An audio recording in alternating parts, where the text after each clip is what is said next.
হরে Krishna.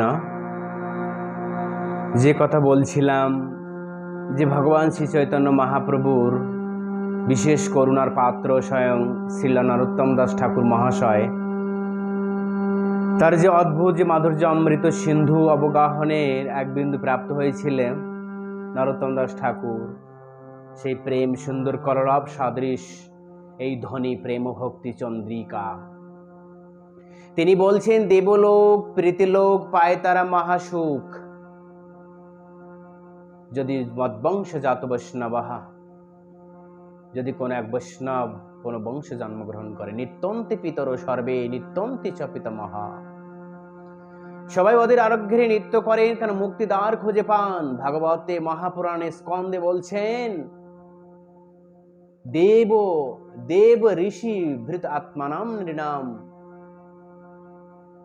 প্রীতিনাম no কিঙ্কার নাই মৃণীচরা জনাহ। সুখদেব গোস্বামী, হে মহারাজ পরীক্ষিত, দেব ঋষি দেবতাদের কাছে আমরা ঋণী কেন? দেবতারা বৃষ্টি বাতাস অক্সিজেন আদি বৃক্ষলতা ফল ফুল আদি সমস্ত কিছু ওনারা দেখাশোনা করছেন, পরিচালনা করছেন। এই ব্রহ্মাণ্ডে বিভিন্ন সেবায় নিযুক্ত হয়ে জীবদেরকে সেবার জন্য বিভিন্ন ধরনের উপহার সামগ্রী প্রদান করছেন। এই জন্য দেবতাদের কাছে আমরা ঋণী। ঠিক টাইমে বৃষ্টি, ঠিক টাইমে ইত্যাদি। ঋষিদের কাছে আমরা ঋণী কেন? ঋষিরা কঠোর তপস্যার প্রভাবে, কঠোর তপস্যা মাধ্যমে ভগবানকে প্রাপ্ত হয়েছেন।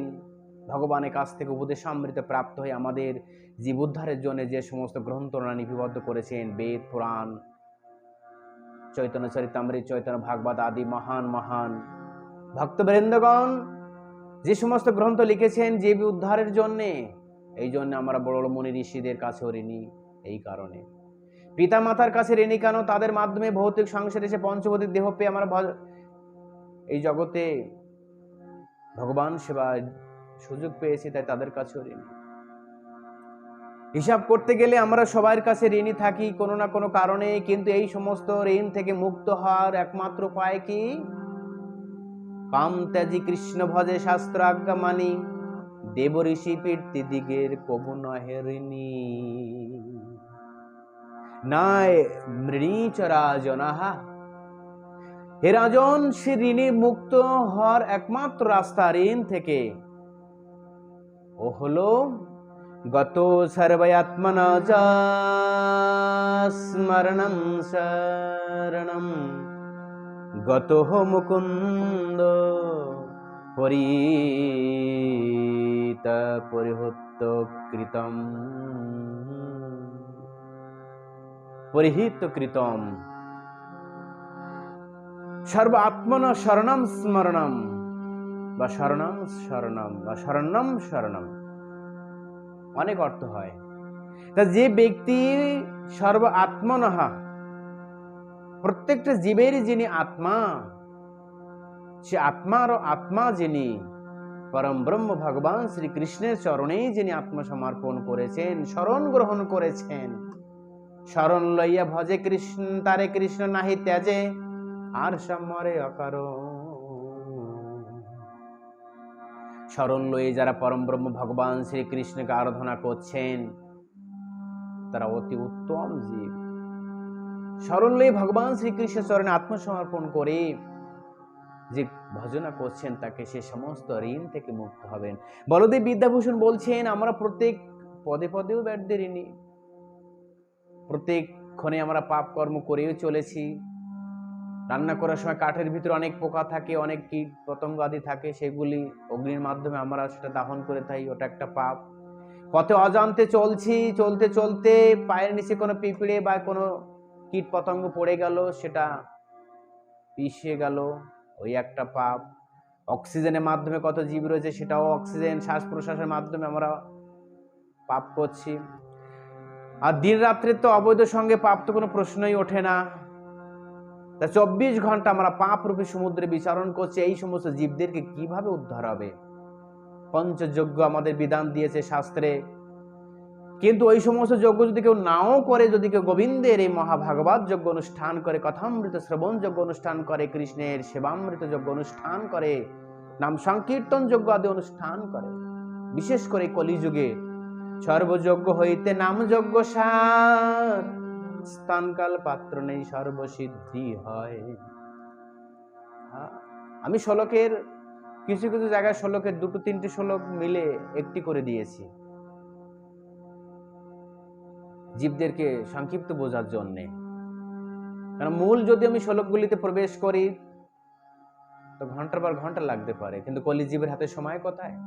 5 মিনিট করে একটা করে ক্যাসেট তৈরি করে তবু শোনার সময় নেই হাতে।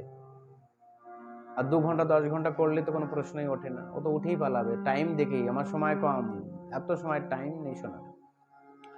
এই জন্য বলছেন, আমি সংক্ষিপ্ত রূপে বলছি, যে যারা সমস্ত ঋণ থেকে যারা মুক্ত হতে চায়, দেব ঋণ, পিতৃঋণ, মাতৃঋণ, এই সমস্ত ঋণের একমাত্র প্রায়শ্চিত্ত হলো নাম সংকীর্তন। কে বলেছিলেন? সুখদেব গোস্বামী 6ষ্ঠ স্কন্ধে 1ম অধ্যায় অজামিল কাহিনীতে। অজামিল উদ্ধার হয়েছিলেন নারায়ণ নামে স্মরণ করে, অর্থাৎ কীর্তন হয়ে গেল তার। আপনি আলাদাভাবে যাকে ভজন করবেন তাদের কাছে মুক্তির সার্টিফিকেট নেই। এই জন্য বলে সর্বাত্মনজ শরণম শরণম। যদি কেউ সেই সর্বাত্ম ভগবান শ্রীকৃষ্ণের চরণে শরণ গ্রহণ করে, পরিদুর্য কীর্তম, অর্থাৎ সমস্ত কর্মের সার এটা কৃতবাচ্য কর্ম, সমস্ত কিছু সার ভগবান উদ্দেশ্যে কর্ম করা। আর এই কর্ম যদি কেউ করে থাকে, সমস্ত ব্যাধি থেকে সে, সমস্ত ঋণ থেকে সে মুক্ত হয়ে যায়। আলাদাভাবে তার আর কোনো কিছু করার দরকার নেই। যেমন ব্রজবাসীরা করেছিলেন ভগবান শ্রীকৃষ্ণের কথা অনুযায়ী গিরিরাজ গোবর্ধন পূজা। দেবরাজ ইন্দ্র রুষ্ট হয়ে যায়, পরে ইন্দ্রকে পস্তাতে হয় যে সে কত বড় ভুল করেছে। এই জন্যে যারা দেবতার চরণে আশ্রয় গ্রহণ করেছেন তাদের উচিত সেই দেবতার কাছ থেকে কৃষ্ণ ভক্তি রূপ বর প্রার্থনা করা। যেমন আমার ব্রজগোপিকারা করেছিল মা কাত্যায়নী দেবীর কাছে। কাত্যায়নী মহামায়ে মহাজগিনী অধীশ্বরী নন্দ গোপ সুতম দেবী পতিমে নামতে কুরু। হে কাত্যায়নী মহামায়া, হে মহামা, আমরা তোমার কাছে এই প্রার্থনা করি, নন্দের পুত্র কৃষ্ণ আমাদের পতি হোক। কেন? তিনি একমাত্র পিতা মহামস্য জগৎ মাতা ধাতা পিতামহ। তিনি সমস্ত পিতারও পিতা, মাতারও মিতা। তিনি সবকিছুর আদি, গতির ভর্তা প্রভু সাক্ষী নিবাসাম স্মরণাম সহ। তিনি তো সব প্রভাব প্রলয় নিধানম বীজম অব্যয়াম। তিনি সমস্ত কিছুর একমাত্র আদি কারণ। তিনি পতিরও পতি, পিতারও পিতা, মাতারও মাতা। সৃষ্টি আদি অন্ত তিনি। ব্রহ্মসংহিতায় ব্রহ্মার উক্তি, অহম, আমি সেই ব্যক্তিকে ভজনা করি গোবিন্দম আদি পুরুষম। আমি সেই গোবিন্দকে ভজনা করি যিনি সর্বকারণেরও কারণম। অতীত বর্তমান ভবিষ্যতের সমস্ত কারণেরও কারণ তিনি। এই জন্যে সমস্ত কিছুর মূল আশ্রয় করে যারা ভজন সাধন করবেন, নরোত্তম দাস ঠাকুর তারা বলছে কার চরণে ভজন করবেন? যুগল ভজন যারা প্রেমানন্দে ভাসে তারা, তাহার নিছনি ত্রিভুবন। তাহার নিছনি ত্রিভুবন, অর্থাৎ যুগল ভজন যারা প্রেমানন্দে ভাসে তারা। রসময় মূর্ত বিগ্রহ স্বয়ং ভগবান কৃষ্ণ রসবৈষা আনন্দময় আব্বাসাদ বেদান্ত সূত্রের পরিণতি। কারণ রসময় বিগ্রহকে ভজন করার মাধ্যমে জীব অনাদি অনন্ত আস্বাদন করে থাকেন। কৃষ্ণের যত স্বরূপ রয়েছে, কৃষ্ণের যত বিগ্রহ রয়েছে, কৃষ্ণের যত লীলা রয়েছে, তার মধ্যে সর্বোত্তম নরলীলা নররূপ নববেশ গোপ কিশোরী চরম শ্রেষ্ঠ। কৃষ্ণের যতক লীলা, তার মধ্যে নরলীলা নরবপু তাহার স্বরূপ। গোপবেশ বেণুকর নবকিশোর নটবর নরলীলায় হয় অনুরূপ। কৃষ্ণের মধুর রূপ শোনো সনাতন, যে রূপের এক কোণ ডুবায় ত্রিভুবন, সর্বপ্রাণী করে আকর্ষণ। মহাপ্রভু বলছেন সনাতন গোস্বামীকে যে কৃষ্ণের মধুরূপ যে একবার নয়নে লাগে, হৃদয়ে তার বাজে, তুলিতে চলে মৌন ধাই বৃন্দাবন। বৃন্দাবন দাস ঠাকুর, বিল্লমঙ্গল দাস ঠাকুর বলছে অদ্বৈত পথি পথিকের উপাস্য সনন্দ সিংহাসন লব্ধ দীক্ষা, সটেন কেনাপি বয়েন হটেন দাসী কৃতা গব্যধু বিটেন।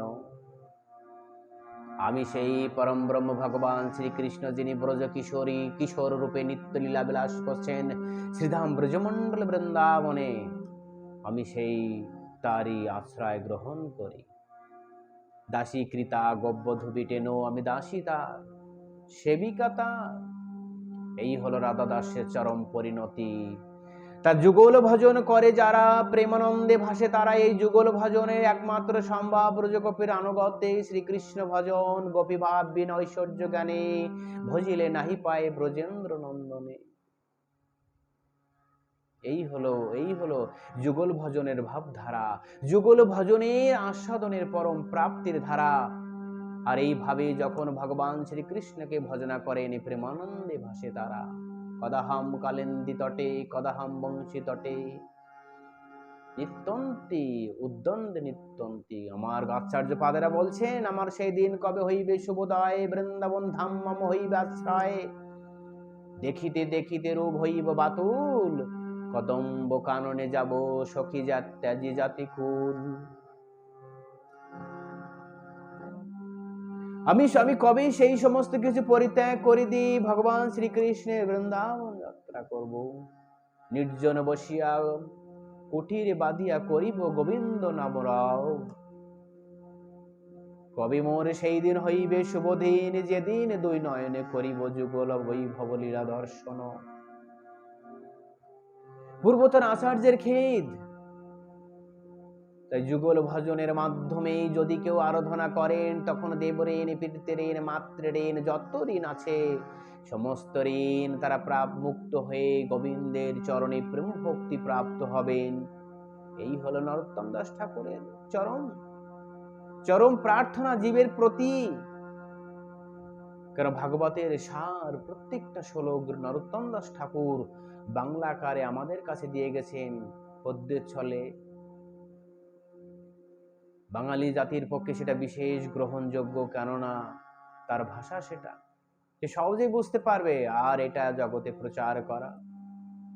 তাই এই জন্য যুগল ভজনের কৃষ্ণের ভক্তরা মাধুর্য রসবিগ্রহ ছাড়া আর কারো আরাধনা করেন না। এই জন্য একনিষ্ঠতা ভক্তি, যেটা আমরা আগেই বলে এসেছি গত কয়েকটা এপিসোডে, যে যুগল ভজনের প্রতি আসক্তি কিভাবে হতে হবে পরে তো দিয়েছি। আর সেই আসক্তির সঙ্গে যদি কেউ ভগবান শ্রীকৃষ্ণকে সেবা করে, তখনই কেবল দেবঋণ মাতৃঋণ পিতৃঋণ থেকে মুক্ত হতে পারে। ঋণ তখনই আমরা মুক্ত হব যখনই সমস্ত কামনা কাম ত্যাজি কৃষ্ণ ভজে। যদি হৃদয়ে কাম থাকে, সেই ভাব নিয়ে পূজা করি, মুক্ত হতে পারবো না। তাই বলছে নিজেকে আগে সমস্ত অপরাধ শূন্য হয়ে লহ কৃষ্ণ নাম, সমস্ত অপরাধ থেকে মুক্ত হও।